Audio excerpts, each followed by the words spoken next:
Mes chers compatriotes, bonjour à tous. Salut Bonjour à les toi. filles. Salut.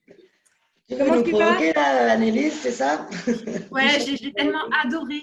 J'ai tellement adoré ce discours. Je me suis sentie tellement bien après. J'avais confiance et tout. On est sur la bonne voie. J'étais sereine. Et vous les filles, c'était comment pour vous? Ben, disons que c'est super parce que tu es angoissée, mais on t'a dit que c'était pas grave, c'était normal. On a tous peur, on est tous angoissés. Donc maintenant, tu es angoissée, c'est normal. Juste, il faut que tu apprennes à vivre avec. C'est bien. Et toi, Sophie? Voilà quoi, je suis normale du coup. J'ai appris hier soir que j'étais normale, mais peut-être que là, ça pourrait être intéressant qu'on remonte en fait la technique pour devenir encore plus normale, j'ai envie de dire, et pouvoir réguler ou résilier ses émotions. Qu'est-ce que ça fait dans ton corps là, Sophie? Qu'est-ce que ça fait dans ton corps là? Alors, je ferme les yeux. Tu nous dis J'ai un peu? j'ai la main figée sur l'ordinateur, c'est marrant. Vas-y. Ça fait quoi comme sensation? J'ai les doigts qui sont gelés, j'ai la main qui est bloquée, j'ai les épaules qui ont une barre. Laisse faire. Tu laisses faire, laisse évoluer. J'ai les épaules comme si ça se détend. Laisse faire. Ça fait des trucs à l'arrière de la mâchoire. Laisse faire. Ça monte dans le crâne. Laisse faire.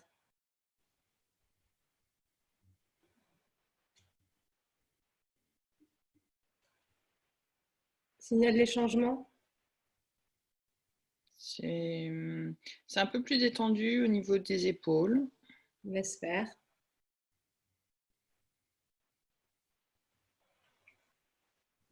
Ça se relâche. C'est OK. C'est OK? Tu Ouais. pensais à quoi? Tu parlais de quoi là à l'instant, Sophie? Il y avait une histoire de compatriote, non? Le discours? Le discours. Je crois Qu'est-ce qu'il que y avait une ça? histoire de compatriote, mais je crois qu'on venait de commencer l'enregistrement, non? C'est pas ça? C'est ça.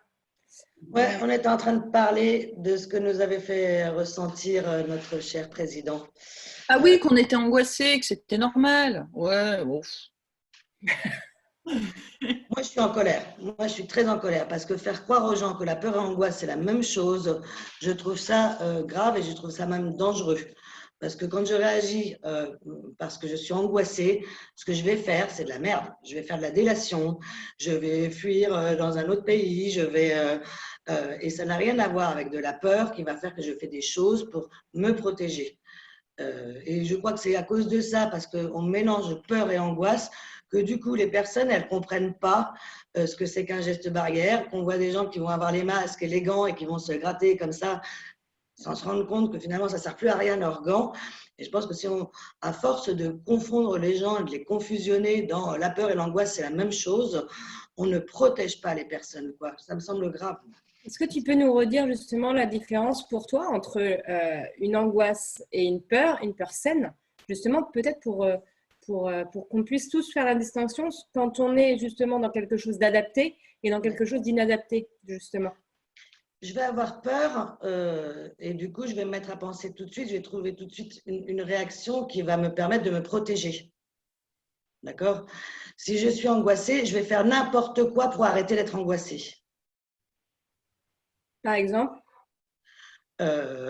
Si je suis angoissée, je vais appeler le 17 pour dire que mon voisin il est sorti. et est-ce que le fait que, du coup, en allant se promener sur notre heure quotidienne, hier, moi, j'ai rencontré énormément de personnes et ça m'a confusionnée. Je me suis dit, bah mince, il se passe quelque chose, on est toujours confiné, on est moins confiné. Et puis en discutant avec toi, Sophie, tu as vécu exactement la même chose. Est-ce que le fait de s'autoriser à sortir un peu plus, est-ce que c'est de l'angoisse, de la peur? Qu'est-ce que ça peut être? Moi, je ne sais pas pourquoi les gens sortent là.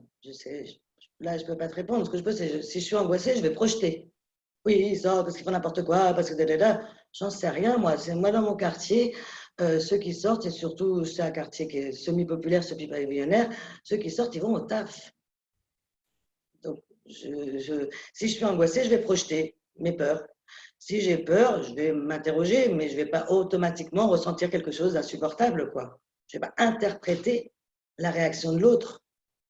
Moi, dans mon quartier, j'entends de chez moi, j'entends des gens qui crient par les fenêtres « Rentrez chez vous !» Et là, je me dis « Waouh, quoi !» C'est-à-dire que, donc moi, j'imagine, je me dis, c'est quelqu'un qui doit voir quelqu'un qui est dans la rue et il est en train d'hurler au point que moi, je l'entends de chez moi, en train d'hurler en disant « Rentrez chez vous ! Qu'est-ce que vous foutez dehors ?» Et là, je me dis « Mais waouh, quoi !» Je veux dire, l'angoisse, parce que là, cette personne-là, j'ose imaginer, ce n'est pas des choses que j'entends de manière ordinaire, dans un contexte ordinaire.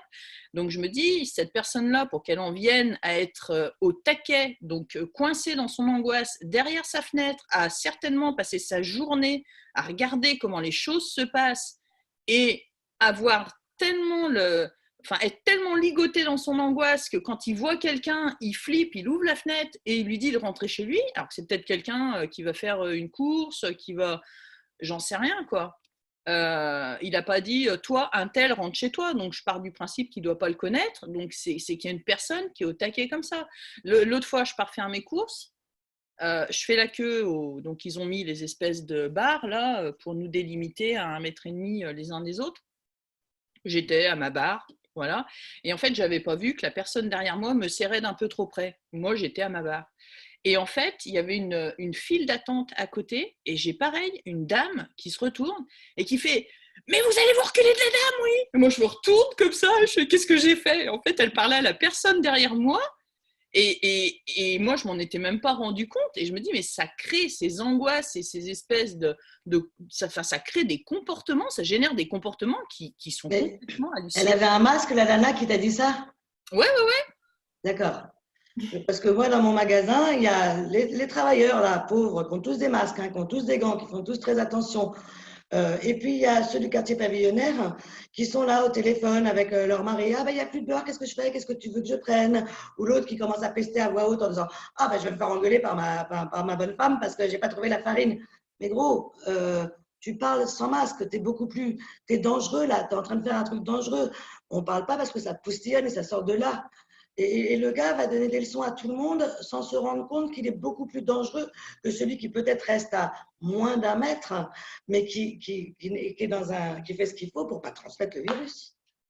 Du coup, l'angoisse, la peur, ça fait faire des comportements complètement inadaptés et les gens ne mettent plus du tout de sens dans leurs actions.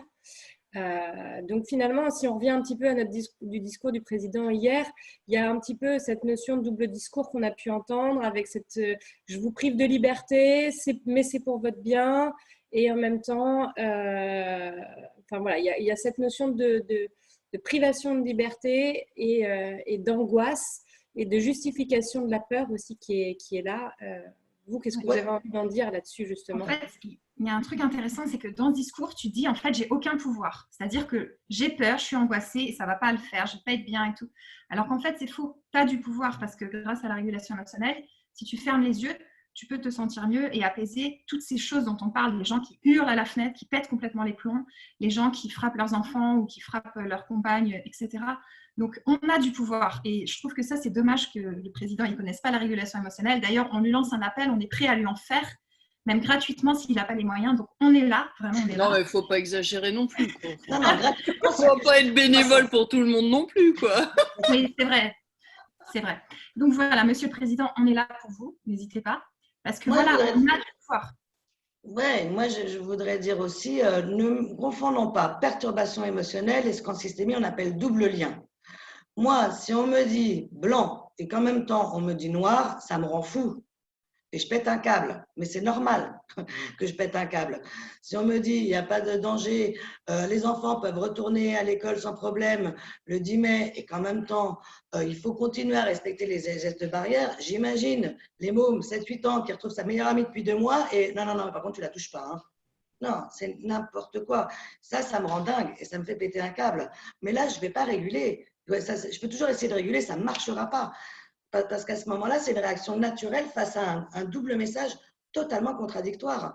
Et pour moi, on a eu toute la soirée, là, pendant cette allocution, que des doubles messages, que des messages contradictoires. On nous demande d'être inventifs, mais on ferme tous les lieux de créativité, artistique, culturelle, mais on nous dit soyez inventifs. Non, c'est pas possible, quoi. Et là, qu'il y ait une réaction émotionnelle forte, c'est pas la régulation, elle va pas pouvoir permettre de réguler. C'est lui qui doit réguler parce que s'il nous envoie ces doubles liens, c'est qu'il est complètement coincé dans l'angoisse et qu'il n'arrive plus à penser. Mais en même temps, c'est ce qu'il espère. En tout cas, je pense que c'est l'objectif du truc, parce que tu as le double lien d'un côté, mais en même temps, donc, qui vient, comme tu l'as bien expliqué, qui vient te mettre en confusion, et c'est normal, parce que quand tu as une double injonction, ben, tu peux que être confusionné, parce que tu peux pas être blanc et noir en même temps. Donc, du coup, tu te retrouves paralysé au milieu, parce que tu es coincé. Mais là où je trouve que c'est encore pire au niveau de l'état d'être des personnes, c'est que pendant tout le long du discours, puisqu'on fait référence à ça, il va saupoudrer qu'en plus, c'est normal qu'on ne soit pas bien. Donc, il y a le double discours qui vient nous mettre dans une espèce d'immobilisme, parce qu'on du coup, on ne sait plus ce qu'il faut faire. Et en même temps, il y a, rassurez-vous, vous êtes angoissé, vous avez peur, mais c'est normal.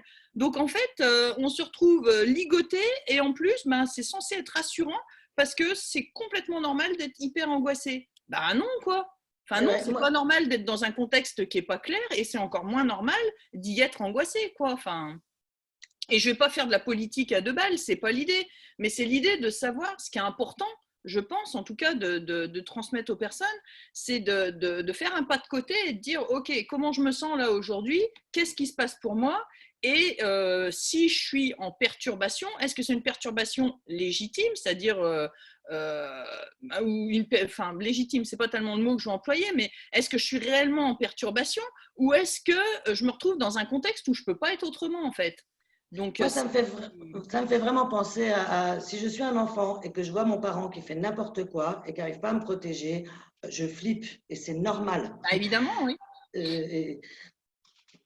On n'est plus en sécurité, en fait. C'est comme si on nous disait, ouais, mais en fait, vous êtes angoissé, mais l'angoisse, c'est votre sécurité. Or, l'angoisse, c'est pas la sécurité. Comme si ça devenait une norme. Mais non, quoi.